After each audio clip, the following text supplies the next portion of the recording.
This call is from a correction facility and is subject to monitoring and recording. Thank you for using Global Tellink. Hey, James. Hey, everybody. What's going on? How are you tonight? Good to hear your voice.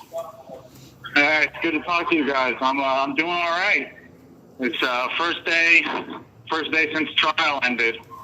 So the entire trial and closing arguments summation, as they call it, ended yesterday on Thursday. Okay. And I went to bed at like 1 o'clock, and I didn't wake up till 5 o'clock today. So I think I slept for like 17 straight hours. Wow. Just exhausted. They don't let you, you go to trial, they get you up at 4:30, and then by the time you get back from trial, it's like 6 something. So you eat, and then before you know it, it's 10 o'clock, and you only get another 4 hours to sleep again. Most of the time is spent in what they call the dungeon, which is like these huge empty cells, and it's just you in there, really, you and your co-defendant, like 2 people. The whole place is empty, and this kind of stuff doesn't faze me anymore, but the water was stopped up, and it smelled really bad, so there was a huge roach that I guess got stuck in the sink. Huge. Like, this is the one that Orkin uses on a pad to show how gross roaches are. Like, they had the legs, the things coming off the legs, like the spikes. It was massive. And the water, there was no running water in the cell. And I'm just thinking, like, this is the nation's capital. Come on. Really? And the marshals there were extremely rude.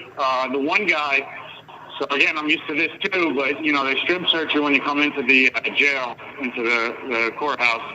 And, you take off all your clothes, down to your underwear, you hand it to him. And there's one guy, he's really bad about it. And we joke because he takes his hand and makes like a karate thing with his hand. Like a flat palm, extended fingers karate thing. And he goes all the way up between the issue on either side. And he goes, he's well known, he's notorious for it. But he goes all the way. And after he's done, a lot of them will try to be mindful about giving you back your clothes. There's a place, it's right next to there's bars they could put it on. They could do a lot of things to not throw it on the ground. And this guy just starts throwing it on the ground, like my clothing, after he's done strip searching. Like, just making you feel like crap, And he's throwing on the ground. I'm like, hey, what do you do? Whoa. Why are you throwing my stuff on the ground? And I think I embarrassed him a little, because then he hadn't talked to me the whole time. The other guys were talking about something. He starts trying to add on to that conversation and starts trying to talk to me. And I guess he's trying to, I think I embarrassed him, because it was just pure disrespect. And, I'm sure they're all extremely Democrat, being marshals there, and I think that's where it came from. So just the obvious amount of disrespect that came from what I'm never less than polite with them. I understand the situation is what it is, and it was really extra to have them,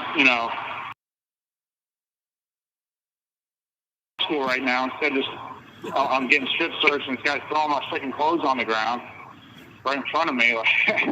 It's pretty wild. And it's just they don't want to hate. Go ahead. Well, I'm glad you called him out. Probably a lot of people don't say anything about it, and so good for you for politely calling him out. Yeah, in jail, a lot of people have short. Thank you. Yeah, a lot of people have short fuses. I think it's where a lot of people with short fuses inevitably end up. And so I think guys like myself and Brandon Fellows, were it not for 17 seconds and pushing a fence, because everyone around me was, I got caught up in a moment. And were it not for that, I wouldn't be here. Brandon Fellows but I think we're the 2 people that have some of not even great patience, but I think bigger than a lot more patience than the people in here. For him to have gotten on my nerves, for that marshal to have gotten on my nerves, had to have, he was pushing it if I yelled out something. And I almost didn't even, it was almost reflexive, like, seriously? What are you doing? It was that egregious. But, my co-defendant Ryan Sam. So I'm in pretty good spirits today because I'm just happy to be done with that process. It was terrible going down there, waking up at 4 a.m. They take us down, they put us in a holding cell here, the DC jail. Get us breakfast and then shackle you up. And I hate this part so much. Is they put you in arm cuffs and leg cuffs, and you're hobbled, and they hurt your legs as you walk. It's terrible, and it's so over the top. I think. I mean, I don't know. It just seems excessive. It is over the top. I've seen it. I actually saw you. I saw Ryan stick his hand up and say, "I'm tired as hell," and I think he was trying to get coffee or something. I don't remember, but yeah. Right. Yeah. No. You saw me? Where'd you see me, Tom? I was there Monday and Tuesday last week, and I couldn't come back the rest of it, but yeah. So. Thank you for showing up. You betcha. I think everybody needs to show up to at least one of those events. When's your sentence? Do you know? Has that been told to you yet? So now we're waiting on the verdict. But yeah, I don't know when the verdict is coming in. That's what I meant to say. I guess not. Yeah. Yeah, hopefully there won't be any sentencing. Yeah. But yeah, so I think it'll be a little while is the sense I got from my lawyer. I don't think it'll be next week. There's about, I think we're charged with like 14 counts each.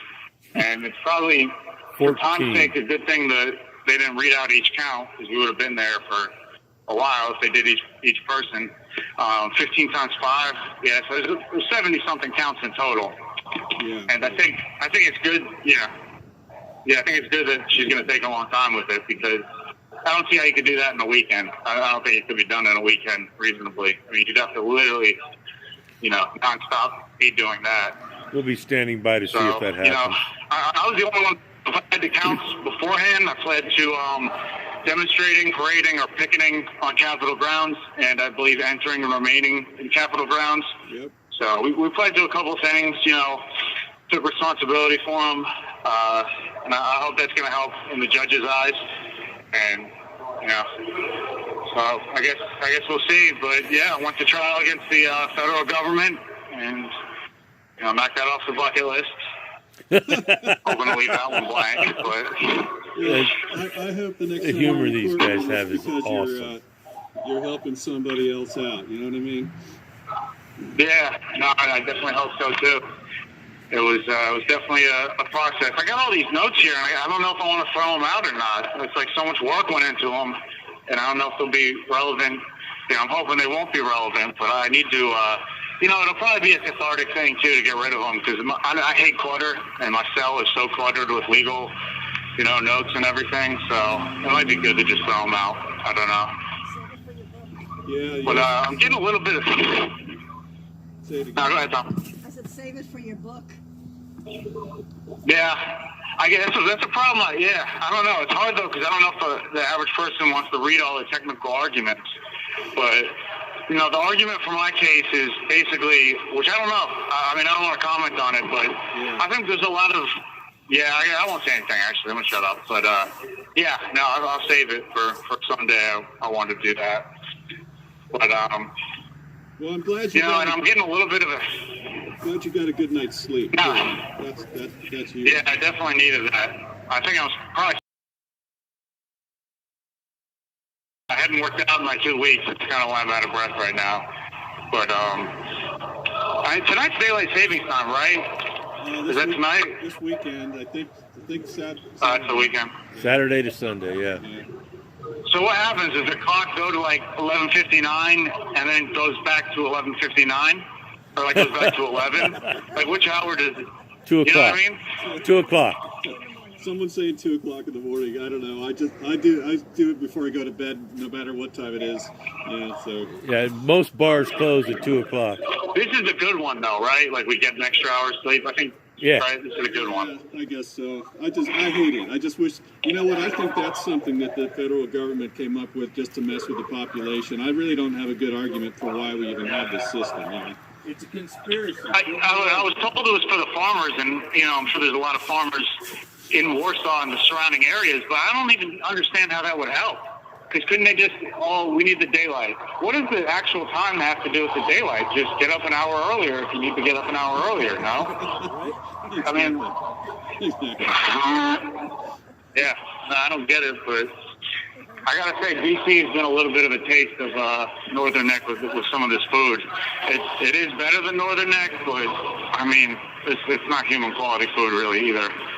And so much soy. Oh my God, it was. My body still. I mean, I think it's mostly better, but like I said, I always say it's still recovering from Northern Neck. I mean, it was like any muscle turned to just fat, soft as fat. I mean, I couldn't do. I was so weak when I got out of there. I couldn't even lift these little gravel-filled jugs they had out there that probably weighed like 13 pounds, and I had trouble lifting those. I mean, yeah, no, Northern Neck is bad. Actually, in the DC jail, I was walking by someone, and they had he's on the floor, and he's completely bundled up in his Northern Neck jumper, and God, I was just looking at him. I felt so bad for this guy because it is really cold in the DC jail, the courthouse jail. It's so cold in there, and that's such an awful feeling when you're just cold and you can't get warm. And there's like a different psychological element to it when you're a prisoner because, you may not be able to get warm at all anytime soon. Like, you don't have access to a shower. You don't have any more clothes you can put on. Like, anything you did have, you would have already used, oh, God, it's terrible. You're cold and there's no help coming. And it just penetrates you. And the feeling of this isn't going to get any better anytime soon, I mean, that really hits the Northern Neck. And I wouldn't be surprised to learn that they do this on purpose. I think it's been speculated a lot, but that they send people on purpose to Northern Neck for whatever reason, to soften them up for a plea.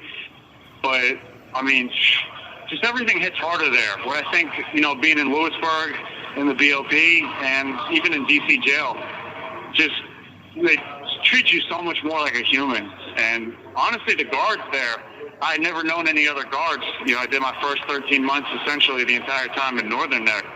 And those guards just really harden their hearts, like the Pharaoh, honestly. They just, I don't know, but anywhere else, your pleas for help kind of get you something. I mean, even with the guards here from half a world away from Africa, you can get through to them and they're reasonable.